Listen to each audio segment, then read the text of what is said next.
A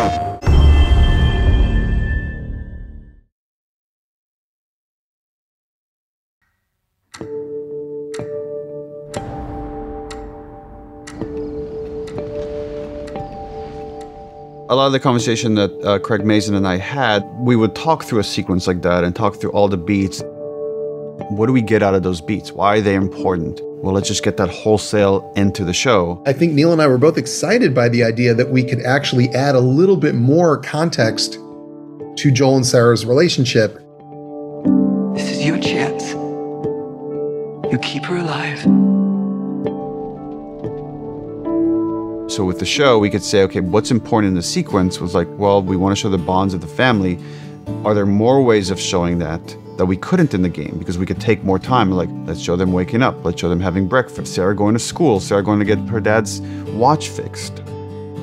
We shared a lot of the concept art from the original game and the remake with them, and they used a lot of it very faithfully to make the fans that were playing the game feel like they were being true to the material. If you don't think there's hope for the world, why bother going on? So the beginning of the game was one of the last things we got finalized when we were making Last of Us. For a long time, the plan was to play Joel, not to play as Sarah. And it was like you as Joel would hear a commotion over at your neighbor's house, you would walk over there, you would see they're infected, then you'd head back and grab your daughter and then run. And it felt like I've seen this. And the aha moment when we're having a brainstorm in like one of the design pods was, what if you played as Sarah? Hey. Scoot. It was very important to build the relationship of Joel and Sarah. Here. What's this? Your birthday? To show their characters and what kind of people they are and how they live and relate to each other. You kept complaining about your broken watch. You like it? And then when things change, when things go bad. Dad? Daddy?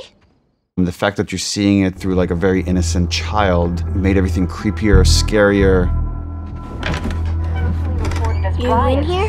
Quiet sounds mixed with the TV was loud. There seems to be some commotion. We went to the window, the explosion shook the room. Oh, God. Everything was there to create this kind of uneasy tension.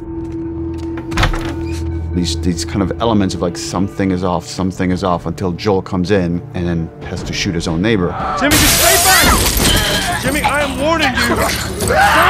Don't! Where the hell you been? You have any idea what's going on out there? I got some notion.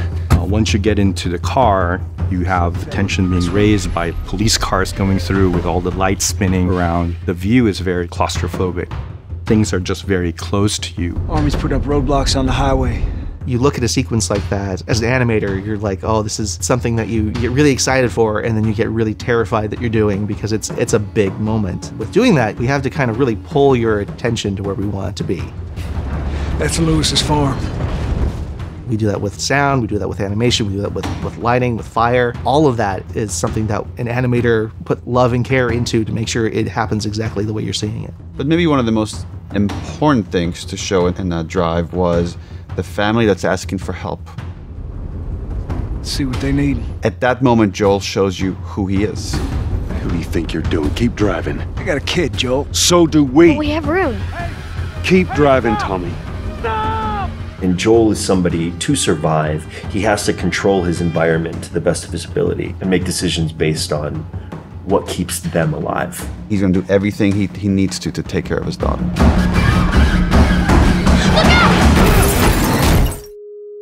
I think about the entire soundscape. Everything after the car crash switches from Sarah's perspective to Joel's perspective, because then it's a father trying to save his kid. Come here, give me your hand. The infected gets closer and closer, and the shadows get longer and longer. This intense light just shines towards you. It settles into the worst thing possible when you think that you're almost at the finish line, and then Sarah dies. One of the things that I did to keep myself emotionally, and it still gets me emotionally available for that, is I actually, when we temped the sound of Sarah, it was my child. We knew what was going to happen, and so we kind of played into that as it made it worse and worse and worse until it was almost a save, and then it's not. It's okay, baby. We're safe. Got a couple of civilians in the outer perimeter. Please advise. Daddy, what about Uncle Tommy?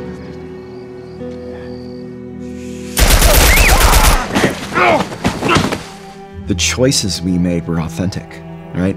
We didn't want to stray away. We wanted to make it grounded. Sarah. Move your hands, baby. I know, baby, I know. It's very powerful to have such a specific beginning to mark and shape the identity of the character thereafter for the rest of the game and for the rest of the show. The simplicity of Sarah's death was actually really hard to get to, and we worked at it so hard. And Hannah Hayes, who played Sarah, did such a fantastic job. She was so believable as like a child dying. I remember that we had a few crew members that walked off set. They felt it was too much to watch that happen multiple times. We have great actors. Pedro and Nico just do this heartbreaking job. I love the game version and I love this version. They live equally in my heart. Sarah. Baby. Don't do this to me, baby. Don't do this to me. Always accessible, always readable, always raw.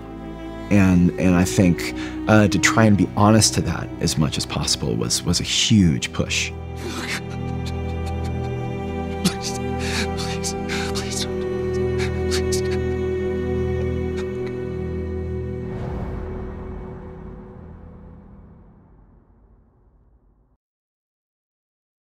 PlayStation